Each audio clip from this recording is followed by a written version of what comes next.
বিচার ব্যবস্থা অ্যানালগ করে রেখেছেন, না হলে আদালতে আসতে হতো না, কারাগারে বসে হাজিরা দিতেন। সাবেক ডাক, টেলিযোগাযোগ ও তথ্য প্রযুক্তি প্রতিমন্ত্রী জুনায়েদ আহমেদ পলককে উদ্দেশ্য করে বলেন আদালত।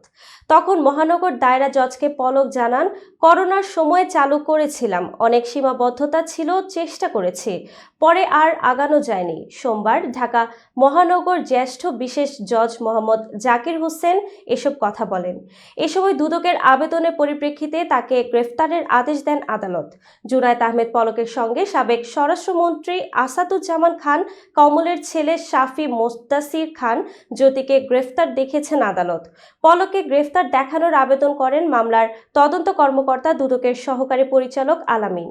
আবেদনে বলা হয়, জুনায়েদ আহমেদ পলক যাত্রাবাড়ী থানার এক মামলায় গ্রেফতার হয়ে জেল হাজতে আছেন। তিনি সমন্বিত জেলা কার্যালয় ঢাকা ১-এর মামলায় এজাহারভুক্ত আসামি। জেল হাজতে থাকা এজাহারনামায় এ আসামিকে এই মামলায় গ্রেফতার দেখানোর আদেশ দেয়া প্রয়োজন।